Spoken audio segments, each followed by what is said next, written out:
So I mentioned I go through the drug abuse program, right? I fake my way into that. And what happens is so I'm arrested in Orlando. I'm held at the Orange County Jail there in federal holding, and didn't know a damn thing about federal inmates, anything else, or the system at all. This guy named Yeti, he was in there for meth. He kind of takes I was blessed throughout this entire thing of people kind of taking me under their wing. All right, so this guy named Yeti kind of takes me under his wing, and he's like, hey man, the only time you get off in federal prison is the drug program. And I'm like, well dude, I don't have a drug problem. He's like, well, you can find a drug problem, can't you? And I was like, I can find a drug problem. So what happens is they gave me diesel therapy, and diesel therapy, that is basically to wear you down mentally and physically before you get to your final destination. So it works by, it took me 2 weeks to go from Orlando to Columbia, South Carolina. They stop at every single county jail they can find, let you go through processing, which is about 6 hours. Once you go through that processing, hit your bunk, hey, time to move. And you go to the next county jail. Bam, bam, bam, bam, bam, like that. Wears you down, right? So what was going on is every county jail I would stop at, as you're going through processing, they ask you, do you have a drug problem? Why, yes, I do. Alcohol, cocaine. So I would, I'd request assistance. Yes, I'm more than willing to go to AA, everything else like that. So by the time I get to Columbia, South Carolina, I've got a paperwork trail of me saying I've got drug issues. My initial lawyer was a guy named Paul Thurmond, Strom Thurmond's son. All right. Okay. And I had paid for him with stolen money. So I had to drop him. So they gave me this guy that looks just like Billy D. Williams. His name is Jimmy Rogers. Jimmy P. Rogers was this guy's name. Looked just like Billy D. So he's the only good thing the guy did for me.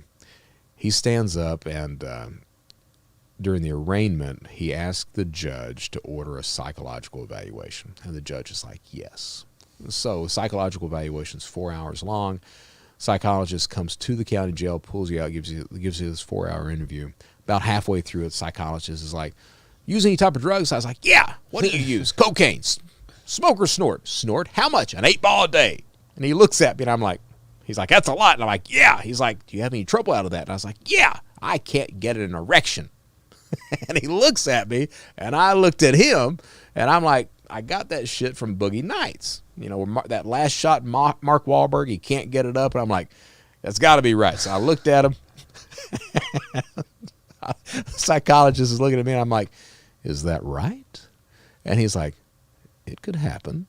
He's like, do you still have that problem? I was like, no, not right now. And he's like, okay. So that makes it into my pre-sentence report. So for federal sentencing, probation office and the prosecutor's office, they do this in-depth background check on this felon, this guy who's being charged, to tell the judge how much time to give you. So they go through all your personal background, they look at the charges, everything else, and they say, give him 75 months or that range, okay? So that drug use goes into my PSR. So the day of sentencing, prosecutor stands up and this dude is screaming. He's manipulating the prosecutor. He's manipulating the Secret Service. He's manipulating you today, Your Honor. We insist on the upper limits of the guidelines. So my guidelines were 60 to 75 months was what I was supposed to be sentenced to. I had already been bragging that if I get any more than 60 months, I ain't staying. So judge, after the prosecutor says this, the judge says, I agree, 75 months. I'm like, looked at my lawyer. Can you get the drug program for me? He's like, I don't know. I'll ask. So he stands up. Your Honor, will you order the drug program for Mr. Johnson? Judge is like, no, but I'll recommend he gets evaluated for it. I'm like, well, what does that mean? Lawyer's like, you're probably not going to get it. I'm like, okay, how soon can you get me to the camp? He's like, well, if you don't appeal, I can get you to the camp pretty quick. I was like, my exact words were, fuck the appeal, get me to the camp, I'll take it from there. He looks at me like I'm the biggest fucking idiot in the world. So we don't appeal. I had family and friends look up, because you can have a prison recommended in federal system. So I'd had them look up, because a lot of camps back then did not have fences around them. So I wanted a camp that didn't have a fence because I was going to leave. They settled on Ashland, Kentucky. Wasn't supposed to have a fence or anything else. So 2 weeks later, I'm in Ashland, Kentucky. 14-foot fence, razor wire on top, pull into that. I'm like, shit, that's not good. So I go in as they're processing. I'm talking to the guard, and I'm like, hey, man, are there any jobs outside of the fence? And he's like, yeah, man, you can work in the national forest if you want to. I'm like, no, I'll die out there. And he's like, well, you can do landscaping. Well, shit, I can run a weed eater. So next day I walk into the landscaping office. The guard in his office, his entire wall behind his desk is an aerial photo of the compound blown up. So you can literally sit there and plot your escape, right? So my dad starts to visit. About the third visit in, the poor guy, he's like, he looks at me, he's like, I've been reading about you online. I'm like, yeah. He's like, yeah. He's like, that's a lot of money you made. I was like, yeah. He's like, you think you could teach somebody how to do that? And I'm like, yeah. Well, now, the truth of the matter is that when I first started telling that story, I blamed that on my dad. I said, I thought my dad was back in my life. It wasn't. He was just wanting to make money off of me, was what happened. The truth of the matter is looking back now, I think what happened was my dad had always viewed me in that frame of my mom and that criminal mentality and the criminal actions and everything. Yeah. So I manipulated the man into helping me escape.